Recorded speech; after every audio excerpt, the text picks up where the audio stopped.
fundamental question of today is whether this is a pipe dream or a generational opportunity to transform Africa's energy markets. And I think, Your Excellency, oh, sorry. Is it possible to have it a bit louder or close the door? Just speak Yeah. clearly and slowly so we can capture the question. Yeah. And just for the title here today, Leapfrogging Fossil Fuels Pipe Dream or a Generational Opportunity in Africa. This is the question that we really want to discuss here today. And Your Excellency, you are the African Union. You represent 55 member states, I believe. And you have tremendous experience from the energy and infrastructure field. How, in your opinion, how can African economies most effectively tackle the continent's energy transition challenge? And should they be seeking to leapfrog fossil fuels, or does this risk undermine their development prospects? And we only have one microphone, unfortunately. Move on. We have only 30 minutes. Okay, good morning, everyone, and thank you for being here. Apologies for the delay. One good thing about this is that we all get to do excellent exercises. We're not missing out on our workout, so that's perfect. Now, right away, let's delve into the point right away. You said, how can we leapfrog? How can African economies most effectively tackle the complex energy transition? Exactly. So how can Africa tackle energy transition? In your country, energy transition is transiting from fossil fuel to renewables. In our continent, transition is from charcoal and firewood to energy. So our challenge in Africa is access and how best to accelerate access to energy in Africa. Africa has 600 million people who do not even have a bulb. We have 900 million people, close to a billion, who do not have access to clean cooking, causing deaths of almost 340,000 people every year because of that. So our greatest challenge is to ensure access fastest as we can. We are endowed with rich resources of renewables, immense. We are also, and increasingly, the discoveries, especially of natural gas, happening everywhere. And experts here will tell you natural gas is the cleanest of fuel. What the continent is doing is that we are trying to address that challenge with all the resources that we're having, making sure that the share of renewables is increasing in our energy mix. And actually, as we speak, we have 22 African countries whose main source of energy comes from renewables. Africa's share, the renewable share in Africa's energy mix is 40%, higher than any region in the world, including Europe, and definitely more than Japan, 18%, or UK, 38%, and so on and so forth. So what we're saying is that we want to be practical and realistic. We have a common goal because accessing energy means also that we stop, deforestation, we stop, cutting and we clean with cleaner resources, whether they are natural gas or renewables. So we have the same goal. It just we need a transition. Our transition may have a different path, so it's a differentiated path towards the same goal.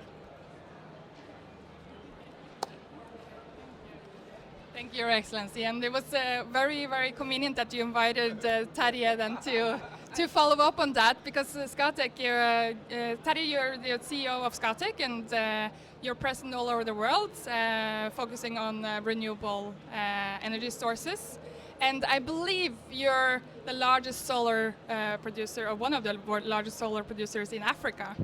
So I want to challenge the two largest. Okay. First and the second.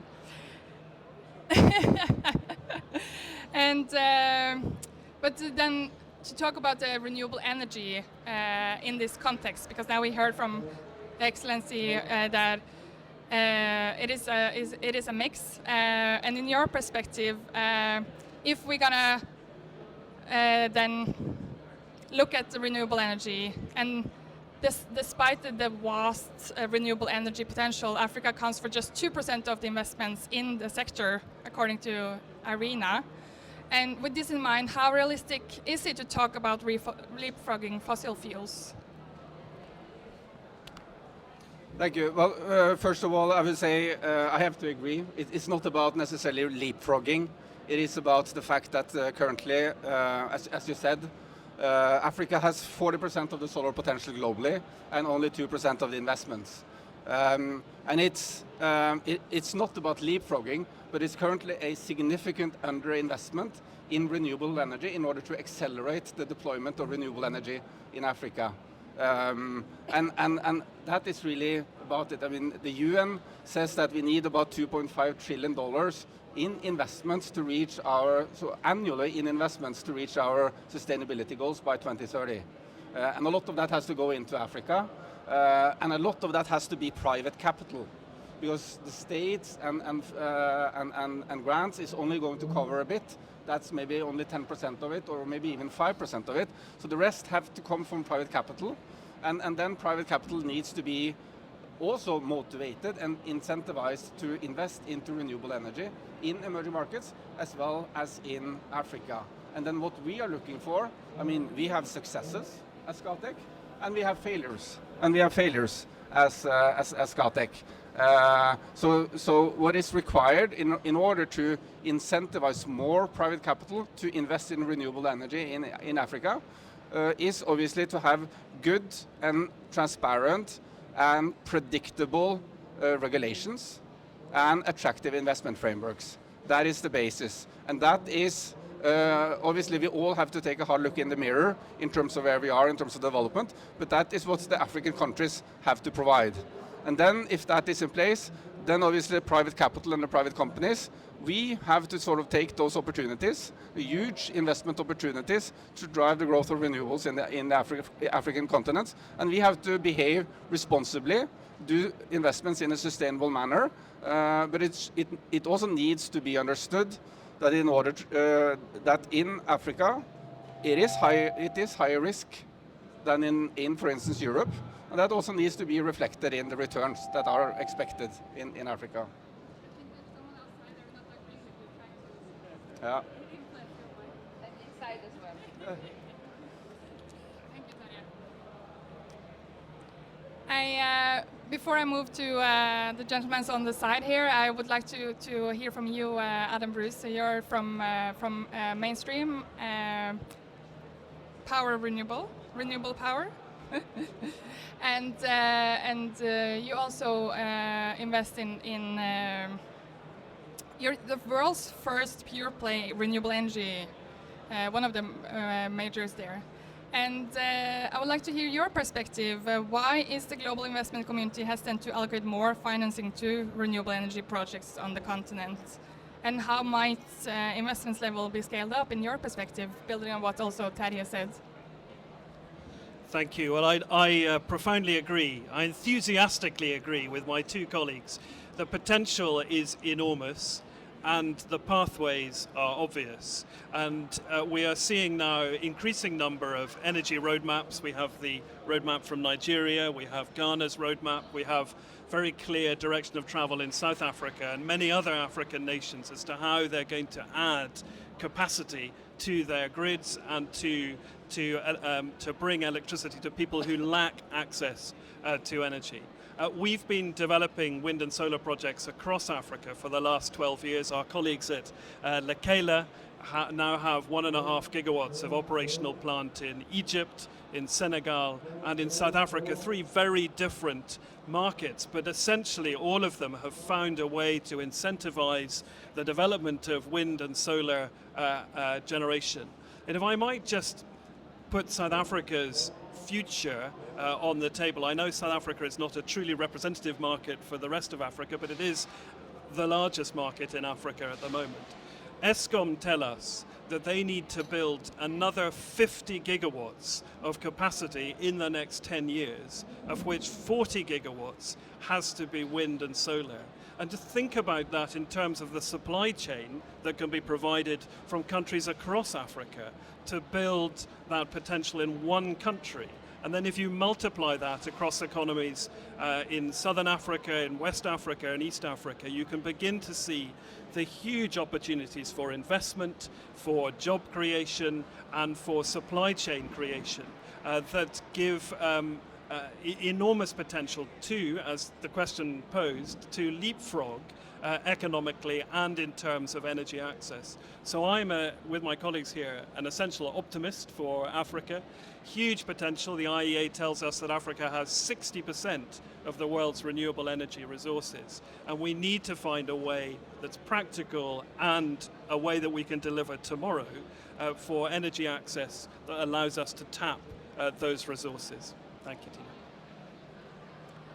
Thank you, Adam. And I would also like to hear from Aker Horizons and Fritjof. You're the chief economist, so perhaps because Aker Horizons is present all over the world, and I would like to add you on a global perspective, because Aker Horizons invest in renewable energy and carbon capture assets all over the world to accelerate the net zero transition. And then in a global perspective, can we leapfrog fossil fuels? Question mark.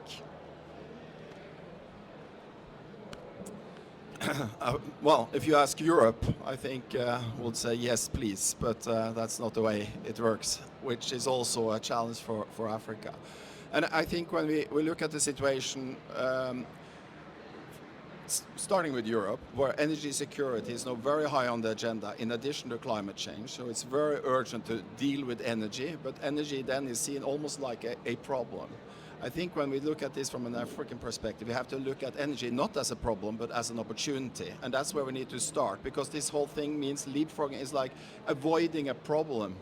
But I think we should turn it around. And the commissioner said that, energy access is the key. That's where you have to start.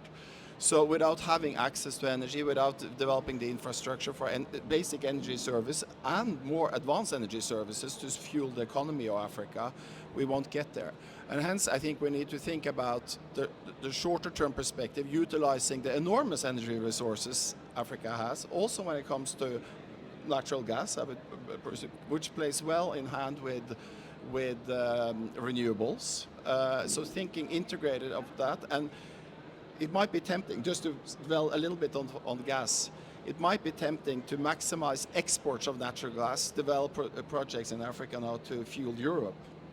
But that could be a short-term benefit, because right now prices are high, but at the same time, Europe is trying to get out of natural gas. So I think this utilizing your own resources in Africa, I think, is extremely important, also when it comes to natural gas. And that's by also the essence of energy security is to utilize the resources you have yourself. So I think from a global perspective, Africa is very well endowed in terms of energy resources, and may end up, at the end of the day, sitting in a very, very good position, having such an enormous access to renewable energy. But of course, how to get there, that's the challenge, and my panel participants here have alluded to that. So I think one way of thinking of that is to start with the benefits of energy. And Aker Horizons, we are thinking integrated of energy and industry. We try to develop value chains that can harvest industrial opportunities, using, combining energy supply, renewable energy supply with clean technologies, also developing clean industrial products. So I think, and hydrogen becomes very often the vector for doing so.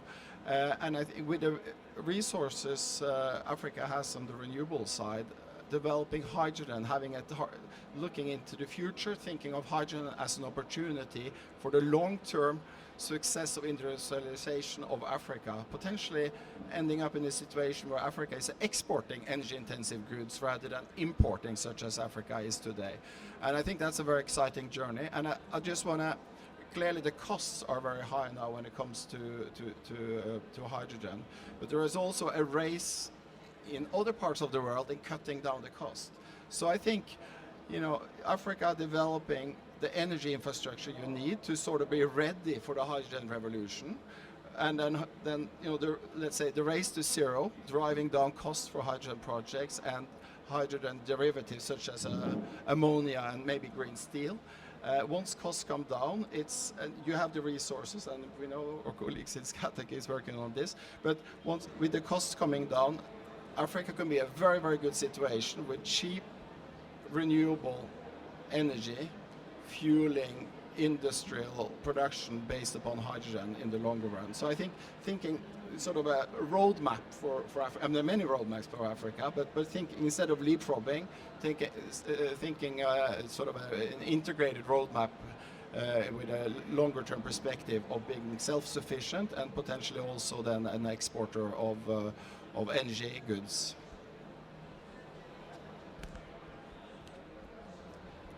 And I would like to introduce our last panelist, but dear panelists, don't forget to just give me a sign if you want to add some comments on the way as well. Sanjay Gupta, you're from Africa Finance Corporation, and you're a multilateral financial institution, and you're created by African countries and invest in many infrastructure projects. What is your reaction to the idea of leapfrogging fossil fuels? I know you have a view on this, and is this the right debate to having with regard of Africa's energy challenge? Yeah, so I think it's still morning, so good morning.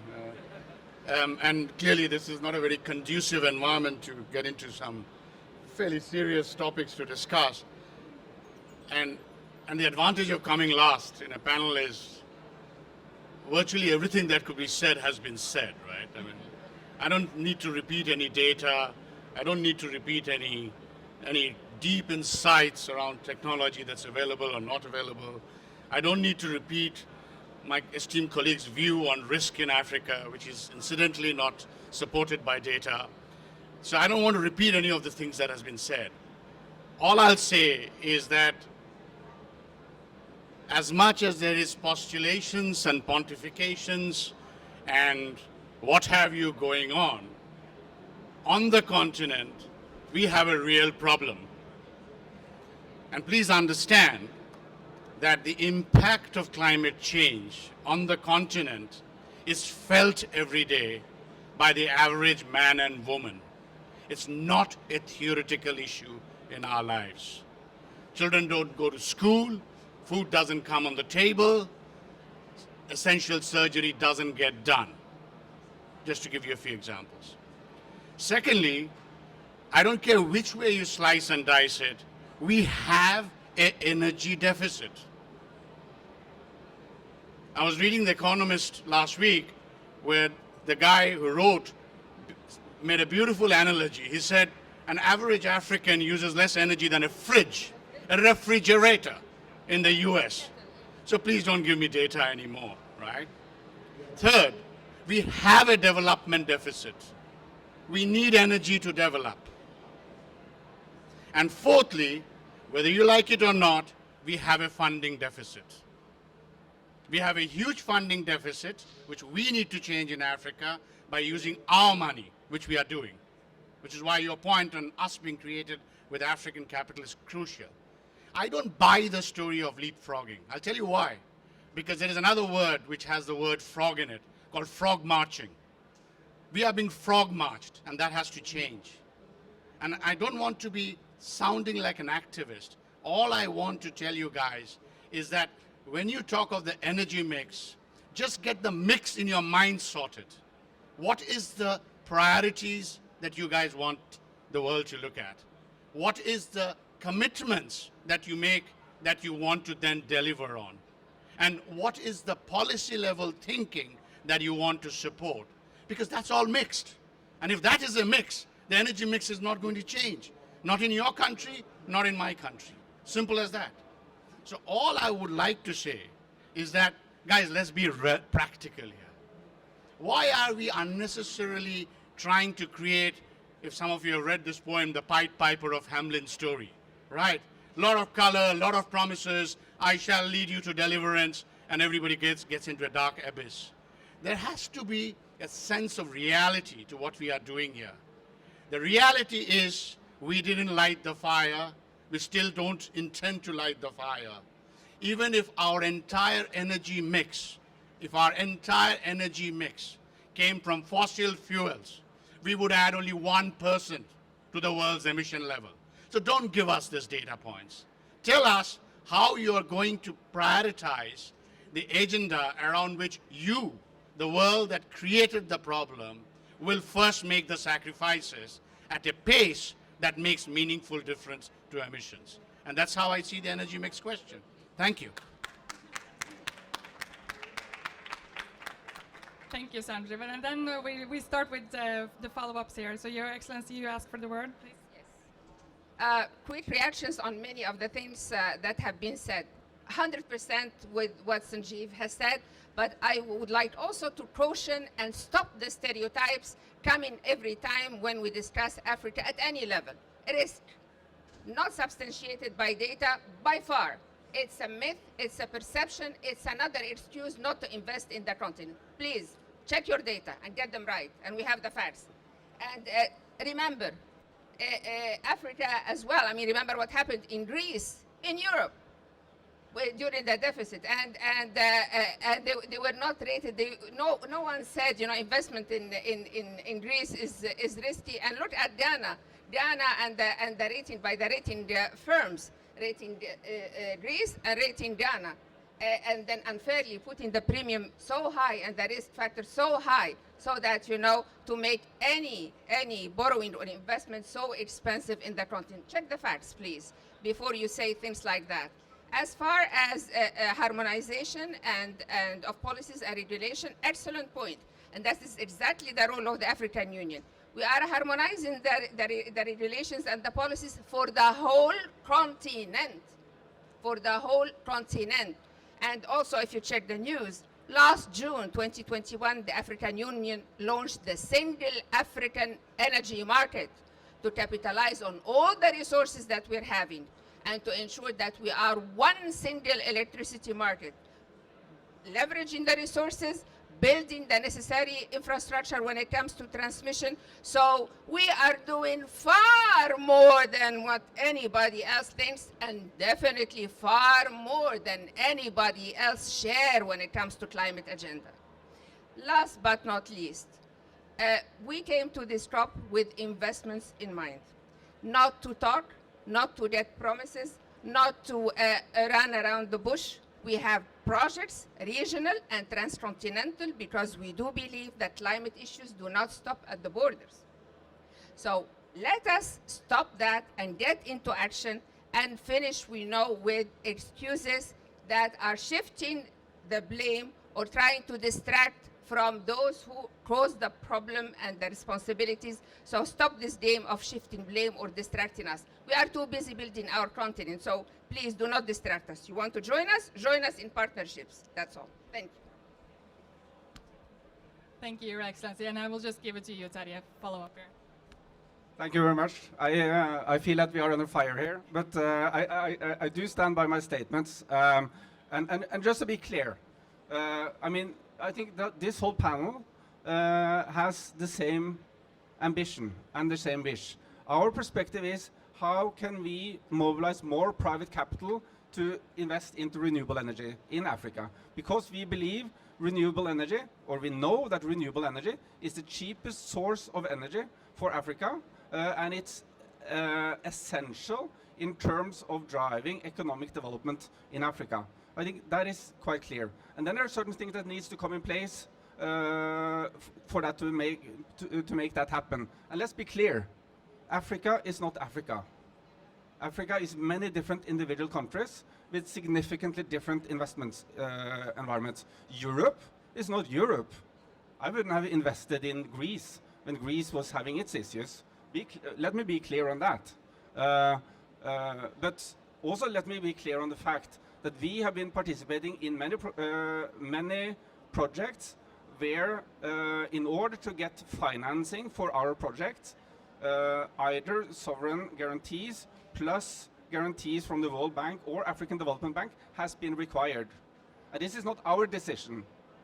This is the decision of the lenders and what the lenders need to see in order to finance projects.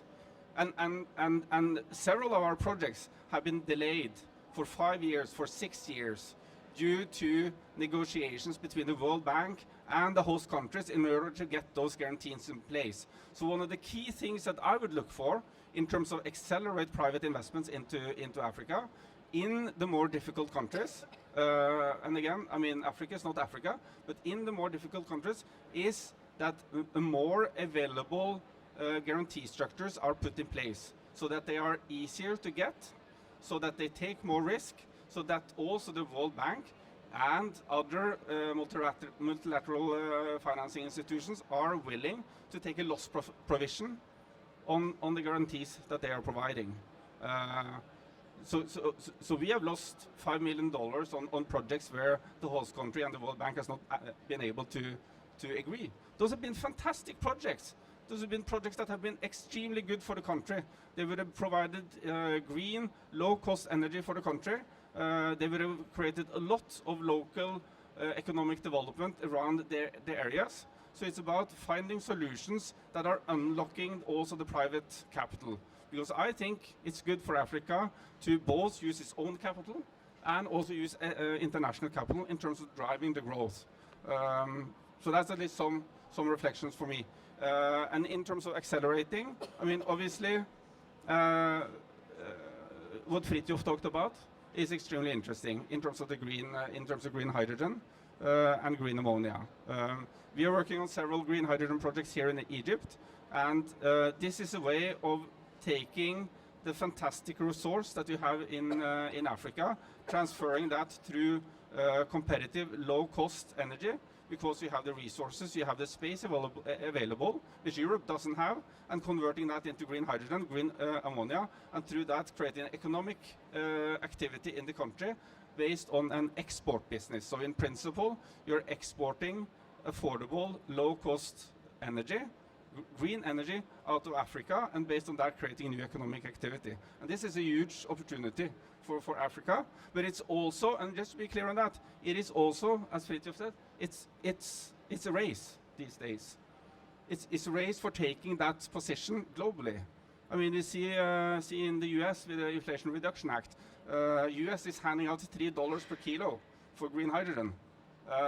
So how can you compete with that? Well, the only way you can compete with that is making sure that you have that you take advantage of the excellent resources they have in terms of renewable energy, and making sure that there's a good investment framework that sort of also invites private capital into this. Because if Egypt or North Africa, for that matter, is going to be a hub of green hydrogen or green ammonia, then a lot of investments will have to be made. We're talking about significant amounts, significantly more than what we talk about when it comes to renewable energy. Can I make a comment? Sorry, can I just make a quick comment? Yeah, so, I'll try and be brief, because obviously everybody else wants to comment. Nobody is rejecting, and I again repeat myself, the idea of renewable assets or renewable energy being the basis. What I think is being forgotten yet again is this approach of what I call the tyranny of the or, as opposed to the luxury of the and.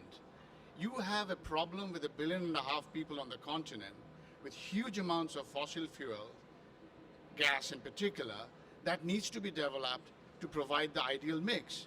And I find it very ironical, Matilde, that here I am sitting in a panel made up of people coming from companies whose original wealth was made from oil and gas. And I find it very ironical, because that's the journey that we are being prevented from having ourselves. The bottom line to what I'm really saying is, Guys, please understand that when we say we are trying to solve a common problem, our realities are not common. When we try and tell people to reduce energy use to somebody who doesn't have energy, it doesn't add up. When we tell people to consume less because there's a food crisis in the world, it doesn't add up to the person who doesn't get food on the table every day.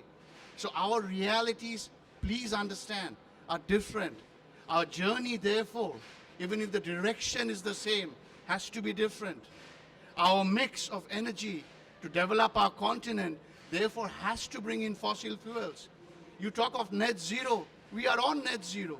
If you think of the carbon sinks we have, which absorbs all your emissions, we are probably negative zero. Negative, not zero, negative zero. Less than zero.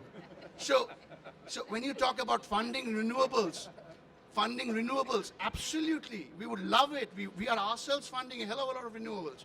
I mean, you will know that AFC is one of the largest owners of renewable assets.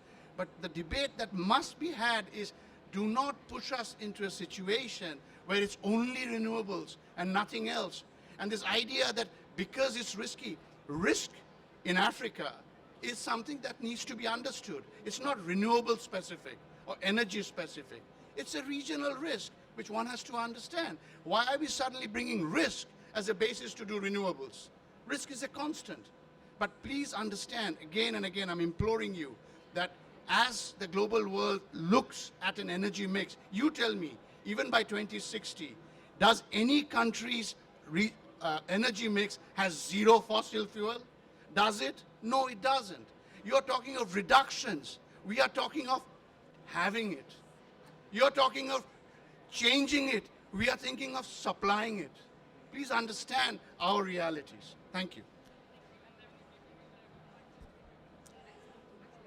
Okay, this debate is getting very interesting. I think, first of all, I don't think none of us have said that Africa should leapfrog. I think we agree on that, despite where we start from. So I think that's the conclusion. So we have the answer already. But I think.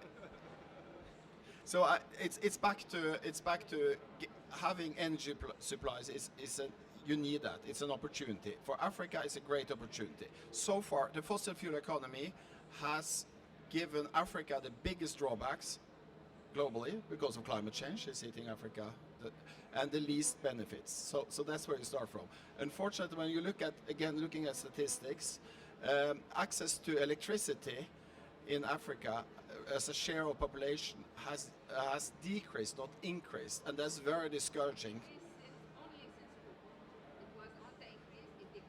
Okay, but it's anyway, yeah, but it's 4%, yeah, anyway, but it given from where you were in 2010 and the prospects for electrifying Africa, that is discouraging, but of course COVID is a big part of that. But then going back to energy as an opportunity, Terje, you mentioned the Inflation Reduction Act in the US, $3 per ton hydrogen sounds like an enormous amount of support, which it is, but it does require that you have clean electricity, 100% clean electricity, otherwise you don't qualify. In the US you don't find that. You don't find that from the grid. So you won't get it in the US. But it illustrates that in Africa you will be, in the longer run, or even starting today, you have clean electricity. So that points to the competitive advantage Africa has with its energy resources in the longer run. So you could benefit from the race to zero, cost reductions, as I said earlier. But in the meantime, you need to develop basic energy services, and also to have this integration between energy and industry. Think about that as an integrated approach. And again, that's something we're trying to push in the projects we're working on. But it is complicated. It does require financing, and whether it's risky or not, we can discuss that maybe afterwards. But yeah. The risk is of not doing it. And we are, I forgot to say that, I agree with what you said at the beginning about a roadmap. And actually, this is again what the African Union is doing through the common position, short-term, medium-term, long-term actions for Africa to do. So we are on that path as well. And thank you for reminding me of the work that we are doing. Thank you. Thank you. Very quickly, I need to respond to Sanjeev, who's now in a private conversation. Sanjeev, you said that we were all founded, we had the luxury of being founded by oil and gas companies. My company, Mainstream, was founded on the kitchen table of an Irishman who borrowed £100,000 from his friends and built Ireland's first wind farm. And we have a very simple vision of a world electrified by renewable energy. And our vision is simply this, of a world that has transitioned from a few dominant petrostates to a global alliance of electrostates. Every country is blessed with a range of renewable energy resources, mainly wind and solar, right across Africa. And what really excites me, and I join you in your sense of excitement, is the potential to put those resources to work for the benefit of the people who live here.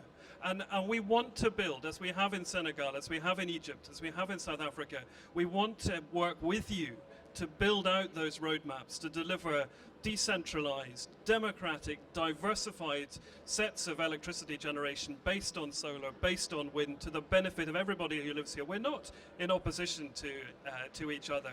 We want the same outcomes, and we need to work together to deliver those outcomes. And you know, it does annoy me when we start having conversations that go down sidetracks about who's to blame. Let's look to the future. Let's build on our common opportunities now to put wind and solar power to work to the benefit of not just of Africa, but of countries right around the world. One comment, one quick. Sorry, I do not want you or the audience to go away with the message that there is a blame in any of the comments that's been made. We are beyond blame, we are beyond reproach, we are beyond searching our consciences. We are looking at a future, right? And I am just saying it, which fortunately I think has been corroborated, that it has to be a balanced future. Because the same capital, the same risk that you are trying to bring and manage needs domestic capacity. And domestic capacity for a lot of countries to meet their budget deficits, to meet their development agenda, requires them to develop their fossil fuel industry. Because it's there, the world still needs it. Do not deprive them of it. This is not about blame, but please remember again and again, you had the benefit, or the world had the benefit of creating incremental changes to the revolution. You are trying to create an approach in Africa of a fractured way of evolving, and it doesn't work. Evolution has its own pattern, it has its own journey, and that's all we are asking for. Thank you. Pardon, Go ahead, please, no. Your Excellency. No. We are gentle guys. Okay. Yeah, first of all, I'm not going to go through the history of Scatec either, but I mean, we are also not coming from the oil industry, but I think that's besides the point. I think, obviously, there are different perspectives on this. And believe me, we are in your corner. All of us, we are in your corner. The only thing that I'm trying to put forward is, in order to drive and accelerate investments in renewable energy, and I'm representing a renewable energy company, so I'm not talking so much about oil and gas, but in order to drive and accelerate investments in renewable energy, we need private capital, and we should together, and it's a partnership. It's a partnership with private companies and politicians and the countries. So we should together ensure that we find the frameworks that best incentivize the investment of private capital. And we as a company, we work in emerging markets, we work in Africa because we think it makes business sense. Because we believe that we can manage the risk, we can understand the risk, and that we can make what I would call a decent return on the investments that we're making. So we believe in investing into Africa, but there are some risks that are difficult to take, and there are some risks that is easier to take. Okay, last words. We do agree that Africa has to go through its own transition path that does not include the word leapfrogging. We also agree that a mix of public and private funding and mitigating instruments like bilateral funding is key also to accelerate investments in energy. We established that. We also established that Africa on its own started very quickly. We have 7 countries producing green hydrogen. We have 4 countries taking steps to produce sustainable aviation fuel because we can think for ourselves and we can see the opportunity.